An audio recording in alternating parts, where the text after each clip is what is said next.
it is not often that you get a chance to talk to someone who is a true legend and someone who is truly unique. And it gives me great pleasure. For those of you who are just joining us, my name is Bernard Hiller. I teach acting and creativity to actors around the world and business people. Today, I want to talk about something that Friedrich Nietzsche, the great German philosopher, said: without music, life would be a mistake. That's what he said.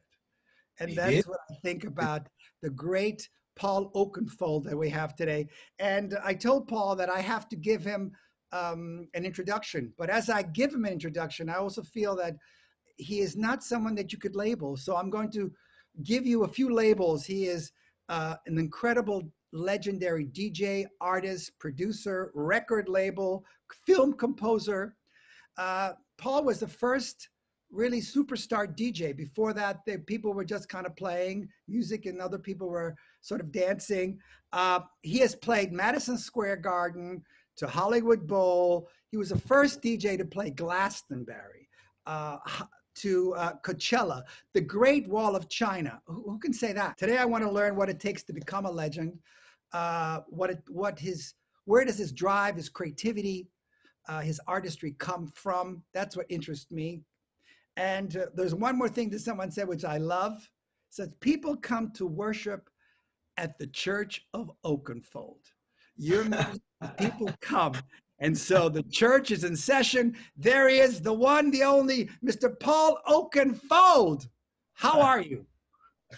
Well, I'm in Los Angeles. I'm in my studio, and I had a very late night last night working away, but I'm here. You're here. Now, I don't know if you know, by the way, please share and like this page because this is going to be an extraordinary talk. Listen, I've had an opportunity to speak to a few legends in my life. I know a lot of movie stars, but this man is truly a legend. I don't know if you know when we met last time. We met at the Academy Awards, which was really the last event at the Dolby Lounge. And there you were drinking, having a wonderful time, talking to everybody, holding court.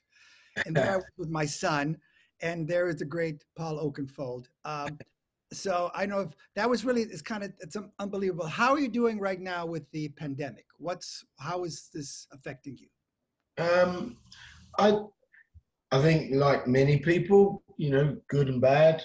I've tried to turn it around, and I think, and be as positive as I can. I've redone all my record collection.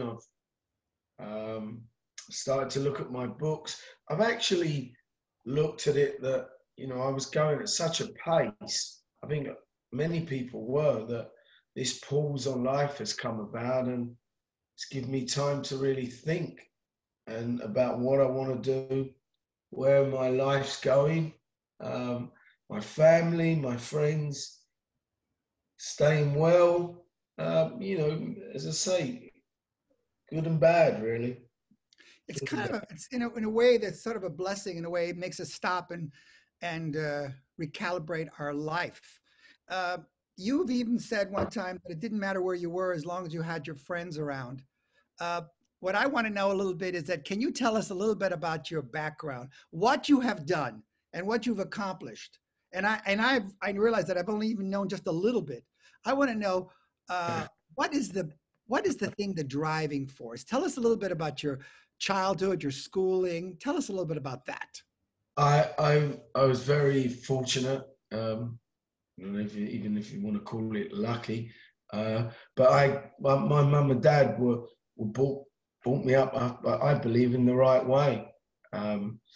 So I was in a house where my father was a musician. There was a lot of music, a lot of laughter. People would be coming by. His band members. My mum would cook. I'm come from a working class family, but with good ethics. My parents, I believe, are good people and hardworking, and they instilled that in me. No one's going to give you anything. You've got to get out there, and you want to become the best, you've got to work very hard at it. And I understood that at an early age. So I would knuckle down, study, learn the true art of DJing, and learn arrangement, structure, key when it comes to music, and share that with people. Talk about that. That's you know, every time I was watching you, it's all about sharing, about giving. There is such a kindness about you, about the younger generation. I mean, where does that come from? That is so beautiful. That's what I teach. But it was like you're somebody simpatico. This is the person I've been looking for. Go ahead. Where do you think that comes?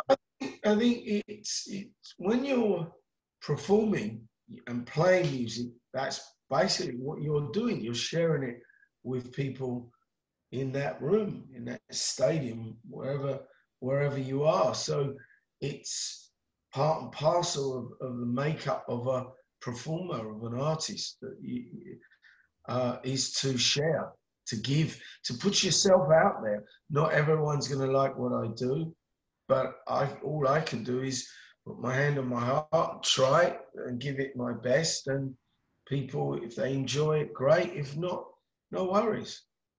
No, but there is a great deal that you're giving. Uh, what I want to know is the fact that you, for those of you who don't know, you are going to become a chef, or you were a chef. Is that right? You were a chef working? Chef school, I studied, well, I became a chef. I'm a fully qualified French cuisine chef. I would work 5 days a week, and then one day I'd go to university for 4 years to get my degrees and diplomas. And then I quit. I came out, I passed, I'd done it, and I thought, if I don't take this one chance and see if I can be successful in music, I will regret this. So I quit my job and I hustled to get into the record business. I wrote to every record company, I went for every interview, and I believed in myself that I could get a job in the record industry and bring something to the record industry that was something that would fulfill me and hopefully others. No, but you know what? There is something that's very important, and successful people always do. You create your own opportunities. If there's one thing about you, you are constantly thinking about asking people and looking and finding opportunities where other people find nothing. You seem to always find something. Isn't that part of your Yeah, makeup? absolutely. I'm always looking, listening, learning. Listening is very important, but looking at where it's going and the challenge of how I can get involved. You're probably going to get. We all probably, I believe, will get 3 or 4 major opportunities in your life, and those opportunities are the ones you got to take. And I don't want to live my life with regret. I can jump into something and maybe it doesn't work, but at least I've tried it. And that You're being someone, said, it seems to be that you're someone, for people to take their opportunity is to listen to their instincts. What do you think you and your instincts have? I mean, your instincts has brought you here. Like you said, you come from a working family. You don't come from the DJ world. I mean, no one gave you anything. You created everything. What is your connection with your creativity and your instincts? well, I think it's. I mean, at the end of the day, I was born as we all are. Whether it's whether you use it. I mean, in terms of, I grew up in a creative space with both my parents and my brother and sister. So it just is natural to try things. I'm okay with change. A lot of people I find over the years of working in this business don't want change. They're not uncomfortable with change, but change is upon us every day. And if you can embrace it and work with it and understand it, I don't always like it, but if music's not meant to stand still. Music has never stood still. I mean, that's why it keeps evolving and new artists come along, great collaborations that you thought would never happen. That's what music's all about. And who knows, you go in the studio, you try something, doesn't work, but at least you tried it. Being in an industry that moves at a real fast pace. So in music, you know, you'll make the track today, you can put it online tomorrow, and then within a week you're making more new music. It's very collaborative. In electronic music, a lot of people collaborate. It's the norm. And now it is in pop music now, but it never used to be. Why do you think music without words can evoke such strong emotions, feelings, passions from people listening? It's just music. But what is music? It's not just music, but what is it to you? Why do people get so emotional? Well, that's what I'm trying to do. I'm trying to connect with you. I don't want you to stand there and listen. I want you to open your heart and follow me.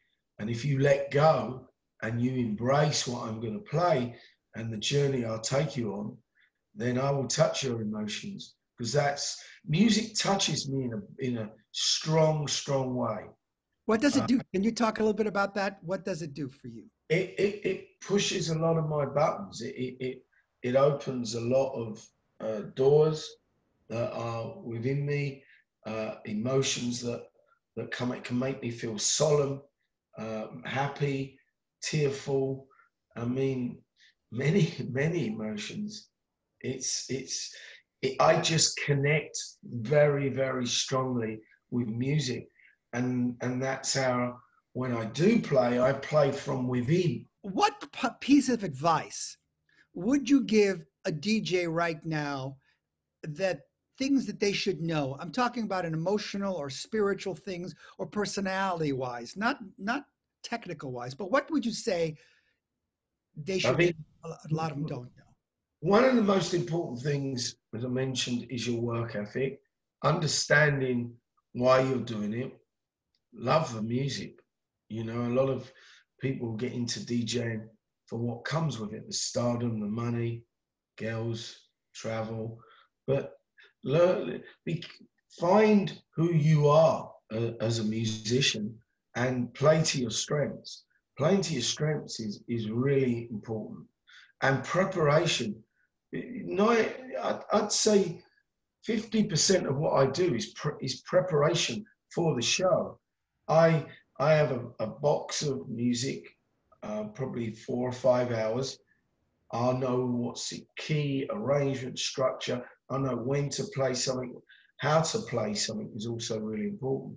But it's the preparation of spending hours and hours and hours in the studio, listening to music, working tracks out, figuring out if it would work. And when you go live, you've got that pool of music to play from, and take people on a journey. It is quite clear that you have found your mission.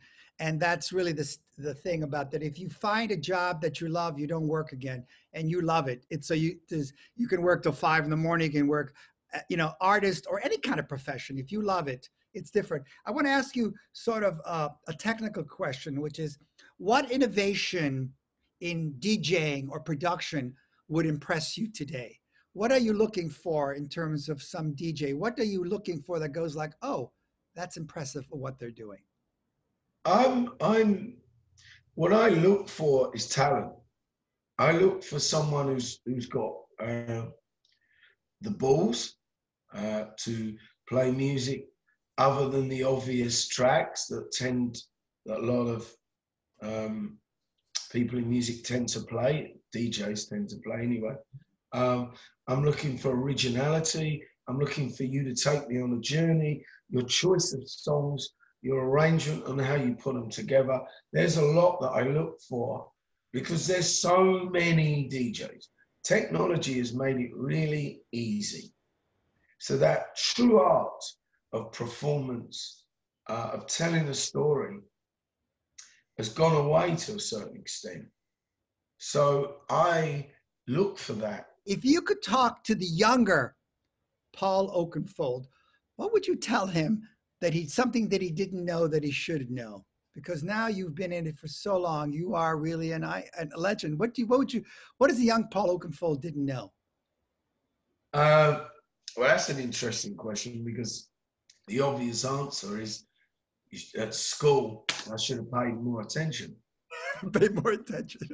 Yeah, I definitely should have. I was always getting in trouble because I was dyslexic, and I'd lose interest. So I would, I would be not focused. Tom Cruise is dyslexic too. Tom Cruise is dyslexic. There's a lot of dyslexic people in the artist. Doesn't seem to matter. No, but I need help. I needed help. I needed guidance. And maybe I didn't put my hand up and say that. I was embarrassed. It's not easy. It wasn't easy for me then. So, yeah, I'd maybe tell myself to put my hand up and try and tell the teacher, I'm struggling. I need help. I mean, my God, at the Dolby Lounge, there was Al Pacino, but nobody was talking to Al Pacino, but they were all talking to you. What's up with that? What am I doing wrong? I'm a big fan of Al Pacino. Yes, I'm sure. But everybody's talking to you. I came around, everybody's around Paul. Do you like Los Angeles? Did you like it? I do. It's a good work ethic. It suits me. It's very creative, it's hardworking, and who doesn't like the weather? It's a healthy environment. I find LA to be very welcoming for artists and people who have dreams. That's what I do. Is I teach people around, and people come from around the world, and they're very welcoming to talent. I want to ask you a question.